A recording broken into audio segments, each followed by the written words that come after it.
The Snark was too small and too much of a family party to permit retaining him on board, but perforce until we could reach land and discharge him it was up to me to doctor him.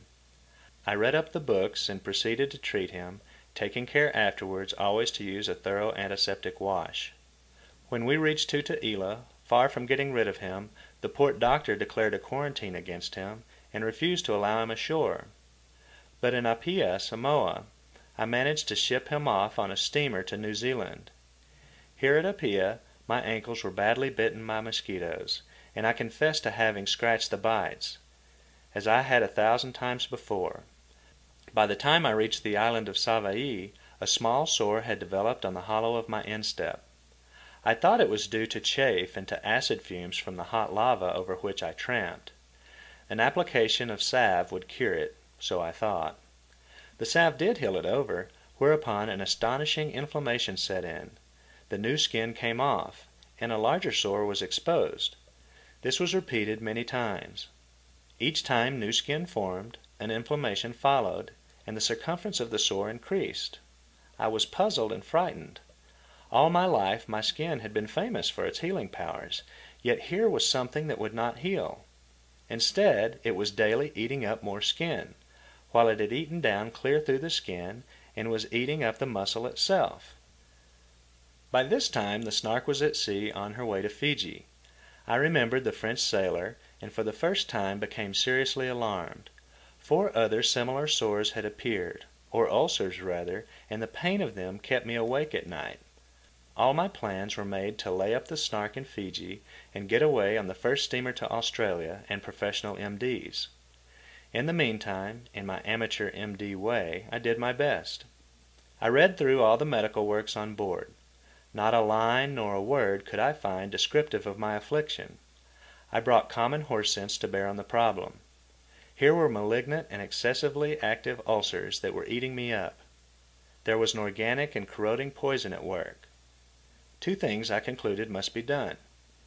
First, some agent must be found to destroy the poison. Secondly, the ulcers could not possibly heal from the outside in. They must heal from the inside out. I decided to fight the poison with corrosive sublimate. The very name of it struck me as vicious. Talk of fighting fire with fire. I was being consumed by a corrosive poison, and it appealed to my fancy to fight it with another corrosive poison. After several days, I alternated dressings of corrosive sublimate with dressings of peroxide of hydrogen, and behold, by the time we reached Fiji, 4 of the 5 ulcers were healed, while the remaining one was no bigger than a pea. Now I felt fully qualified to treat yaws. Likewise, I had a wholesome respect for them. Not so the rest of the crew of the Snark. In their case, seeing was not believing. One and all, they had seen my dreadful predicament, and all of them, I'm convinced, had a subconscious certitude that their own superb constitutions and glorious personalities would never allow lodgment of so vile a poison in their carcasses as my anemic constitution and mediocre personality had allowed to lodge in mine. At Port Resolution, in the New Hebrides, Martin elected to walk barefooted in the bush and returned on board with many cuts and abrasions, especially on his shins. "You'd better be careful," I warned him. "I'll mix up some corrosive sublimate for you and wash those cuts with. An ounce of prevention, you know." But Martin smiled a superior smile. Though he did not say so, I nevertheless was given to understand that he was not as other men. I was the only man he could possibly have had reference to. And that in a couple of days his cuts would be healed. He also read me a dissertation upon the peculiar purity of his blood and his remarkable healing powers. I felt quite humble when he was done with me. Evidently I was different from other men insofar as purity of blood was concerned. Nakata, the cabin boy, while ironing one day, mistook the calf of his leg for the ironing block and accumulated a burn 3 inches in length and half an inch wide. He too smiled the superior smile when I offered him corrosive sublimate, and reminded him of my own cruel experience. I was given to understand, with all due suavity and courtesy, that no matter what was the matter with my blood, his No. 1 Japanese Port Arthur blood was all right and scornful of the festive microbe. Wada, the cook, took part in a disastrous landing of the launch when he had had to leap overboard and fend the launch off the beach in a smashing surf. By means of shells and coral he cut his legs and feet up beautifully. I offered him the corrosive sublimate bottle. Once again I suffered the superior smile and was given to understand that his blood was the same blood that had licked Russia and was going to lick the United States some day, and that if his blood wasn't able to cure a few trifling cuts, he'd commit hara-kiri in sheer disgrace. From all of which I concluded that an amateur M.D. is without honor on his own vessel, even if he has cured himself. The rest of the crew had begun to look upon me as a sort of mild monomaniac on the question of sores and sublimate.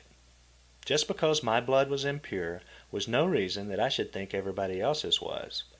I made no more overtures. Time and microbes were with me, and all I had to do was wait.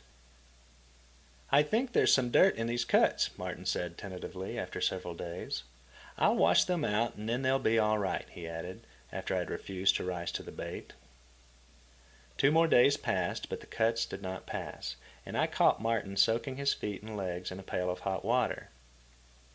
"Nothing like hot water," he proclaimed enthusiastically. "It beats all the dope the doctors have ever put up. These sores will be all right in the morning." But in the morning he wore a troubled look, and I knew that the hour of my triumph approached.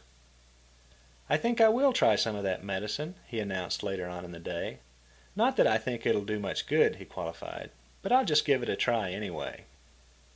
Next came the proud blood of Japan to beg medicine for its illustrious sores, while I heaped coals of fire on all their houses by explaining in minute and sympathetic detail the treatment that should be given. Nakata followed instructions implicitly, and day by day his sores grew smaller.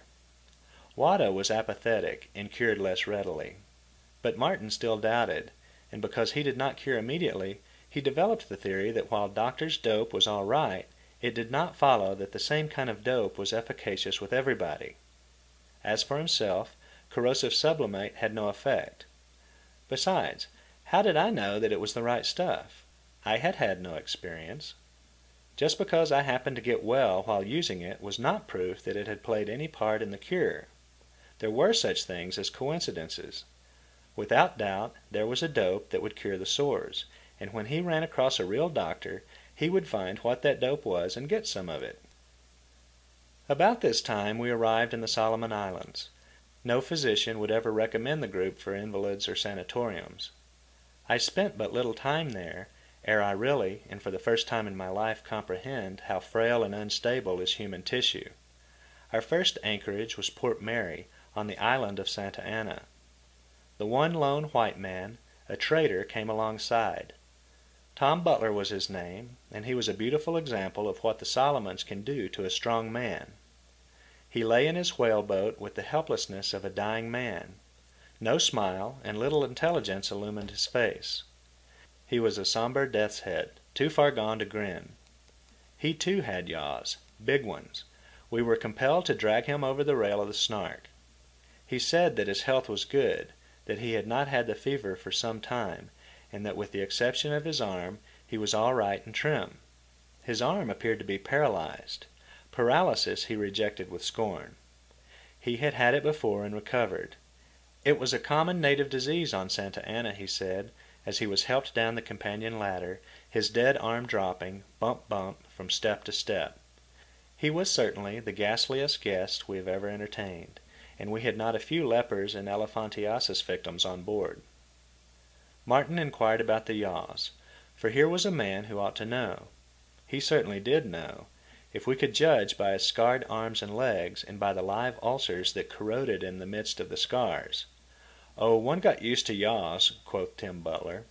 "They were never really serious until they had eaten deep into the flesh.